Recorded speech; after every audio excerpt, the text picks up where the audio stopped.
Hello YouTube, welcome to the garage. Normally I like to spend my time behind the camera, but there's a backstory to this Toyota Camry rescue that I'd like to share with you. The way I got involved in this project was a good friend of mine, his name is Frank, who is one of the kind of people who would, even if he was freezing to death, he would give you the shirt off of his back and thank you for letting him do it. So when Frank came to me and asked me to help with this project, I was more than happy to do so. And in I do believe it was the second video, I mentioned that the car is going to be for a young gentleman getting ready to go to college, and he had a car and he wrecked it. Well, the car that was wrecked was, I do believe, a 2009 Camry, but that's irrelevant, that Frank had bought for his grandson. And his grandson was just finishing up high school, had a scholarship to go to college to play football. He's quarterback, and that young man can throw a ball. And so Frank was trying to do everything he could to help him, and he bought him that car. Well, during a torrential downpour, you have an inexperienced driver, and he didn't see a road hazard in a roundabout because it was full of water, and he hit that and lost control of the car and totaled the car. Well, not only did it total the car, but I'm sorry, the young gentleman, Elijah is his name, he got a closed head injury, a concussion. I'm sorry. But he lost his scholarship. He survived and he's fine now, but he lost his scholarship. And so he's without a scholarship, without a car. And Frank came to me and he found this car that he could buy cheap because it needed a lot of work. The gentleman that was working on it found out he got in over his head. He didn't have the equipment to finish the job. Not that he couldn't do it. I mean, the job is doable if you have the right equipment. But he didn't, and it was tore apart in his driveway. So long story short, got a good deal on it, okay? Well, still, Frank doesn't have a whole lot of money. He's an older gentleman and has some health issues. What it is I'm doing the work and I'm donating my time. Trying to help this young man get into college. I guess there's a possibility that he might be able to get some assistance from the school he's going to, but with that concussion, he missed the last few games of his senior year at high school, and that's why the college he was going to go to pulled the scholarship. But there's hope that in the future he might be able to get some help, but still I'm trying to help him get into college. Forgive me, I had to regain my composure. But so long story short, what it is this project is to give this young man some transportation, a car, so while he's in college, because he has a part-time job, and he needs it because he's not getting a scholarship as it stands right now. So hopefully in the future, he's still going to play for that college, but as far as any financial assistance right now, he just has to see how he does playing ball, and he might be able to get something. So hopefully in the future, but be that as it may, he still needed a car, and so I gladly donated my time to get this car back on the road and make sure it's safe.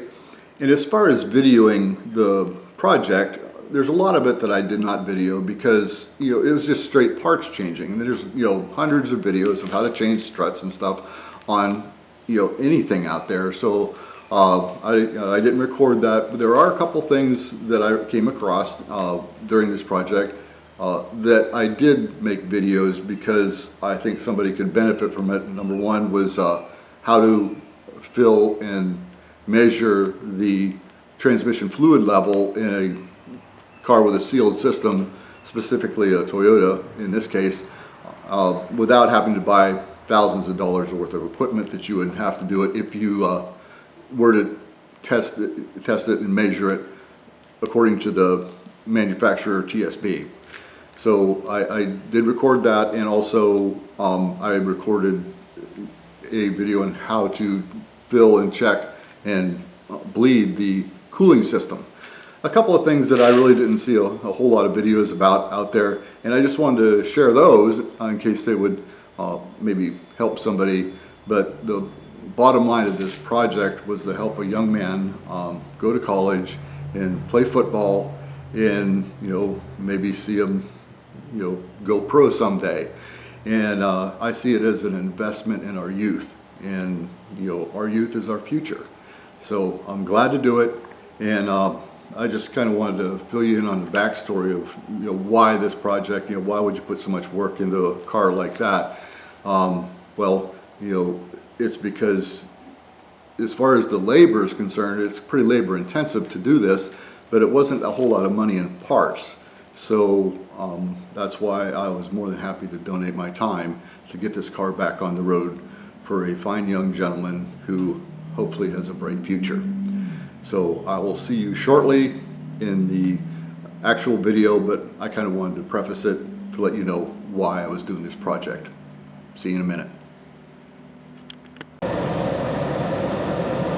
Hello YouTube, welcome to the garage. We're sitting in the 2007 Toyota Camry project car, and this project is pretty much done. There could be a few more things if I was real nitpicky to work on, but I'm out of time. The car is going to be delivered to the young man that's going to be driving this to college tomorrow.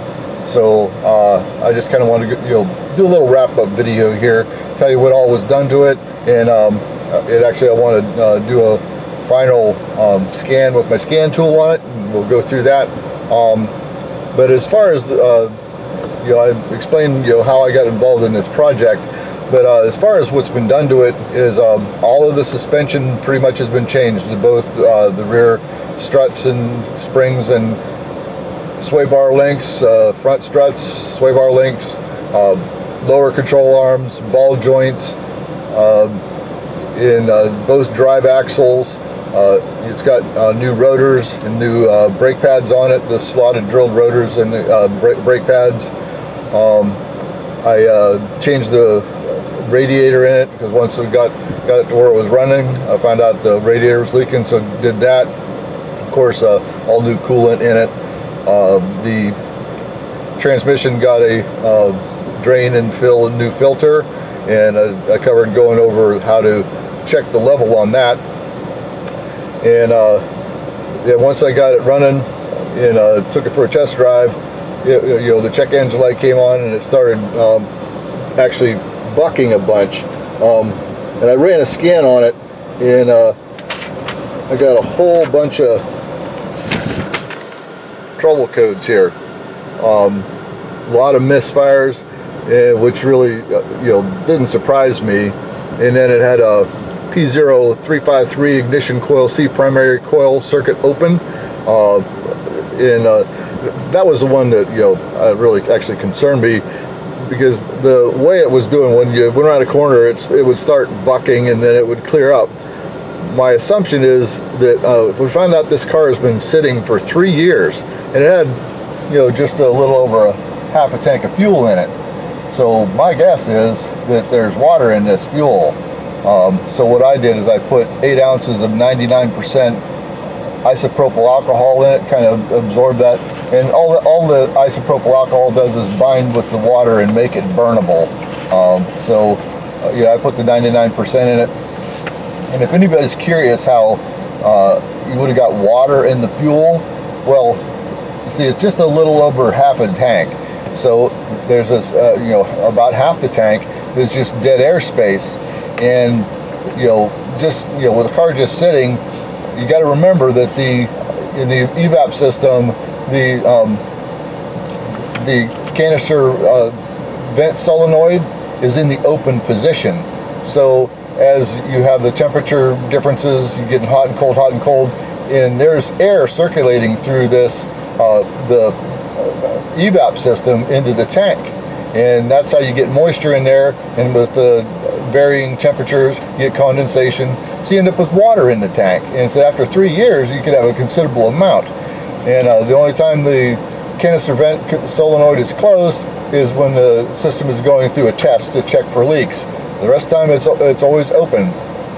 So that's how a car that was sitting there with clean, dry fuel in it after a long time can have water in the fuel. So that's how that gets in there, just in case anybody was wondering. So like I said, I just put the isopropyl alcohol in there, and so far so good. It seems to be running. But as far as the P0353 code, what I did, I ended up, it was a bad coil. So I went ahead and put new coils and new spark plugs in it. And this thing had the cheap Chinesium aftermarket coils where they're like $10 a piece, where a original equipment they're about $130. But with Toyota, either Denso or NGK, I'm pretty sure either one makes their ignition coils. So what I did is I went with NGK ignition coils, and they're the NGKs are equal to the OEMs, because I'm sure Toyota doesn't make their own. And they were $60 a piece. So it got 6 new coils, and also I put good NGK Iridium spark plugs in it. It had auto light. I hate auto light spark plugs. God, I hate auto light spark plugs. But between the Chinesium coils and the auto light spark plugs, I'm surprised it even ran. But it's got 6 brand new NGK coils in it, 6 brand new NGK Iridium plugs in it. The thing purrs like a kitten. And I cleared all the codes, and as you see, no check engine light. So far so good. And what I want to do is just go through a little scan here, just to kind of the last minute, just to double check everything and bring you along. Okay.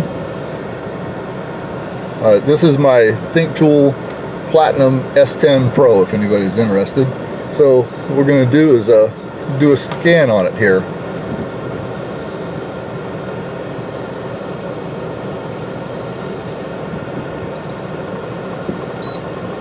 See, we'll auto ID it.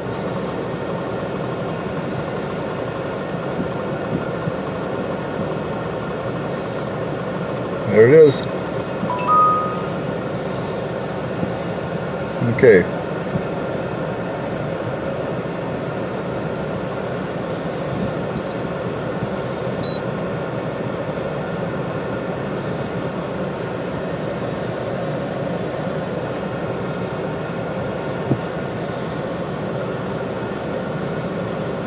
Make sure you guys can see what's going on here. No smart key. I'm right-handed, sorry about that. Okay, that's it.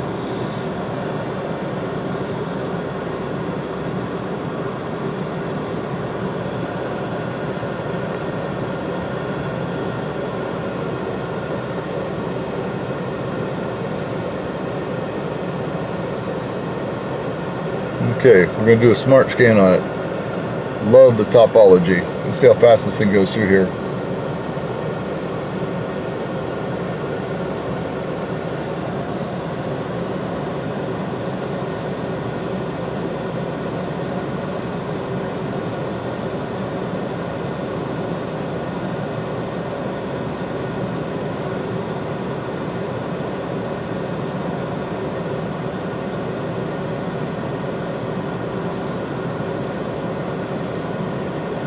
It don't get no better than that, folks. All green. Okay, so I think we got it. So I'm happy with that. It did have the last time I scanned it, it did have an AC trouble code. See, it says no DTCs here, but when I scanned it. Okay, well, I guess. Okay, but I was saying it did have a code for the sensors. There are sensors in here for the automatic climate control that you know, it adjusts the temperature, you know, from the passenger side to the driver's side, which I'm not exactly sure why you would have to do that, but I mean, the passenger side is not all that far away, so I wouldn't think there'd be that much of a difference. But be that as it may, changed pretty much all the suspension, got the coolant system up to date, you know, and ready to go, got the transmission ready to go. So I think this car will serve the young man well, and I hope that he does well in college, and love to see him go pro someday. But you know, other than that, I'm just happy to help him get to school. And you know, like I said, I said before, I consider it an investment in our future if I'm investing in our youth, and I was happy to help him. So I think that'll be it for this video, and you know the deal, like and subscribe, and I'll see you in the next video. There's one thing I forgot to mention in the video, was I got a little more information about the young gentleman that missed the games in high school because of the concussion he received in the motor vehicle crash. Well, I found out that he did actually make the very last game of his high school senior year season, and in that game he threw 4 touchdown passes and ran a touchdown himself. So the young man is talented, and I'm looking forward to seeing what he can do.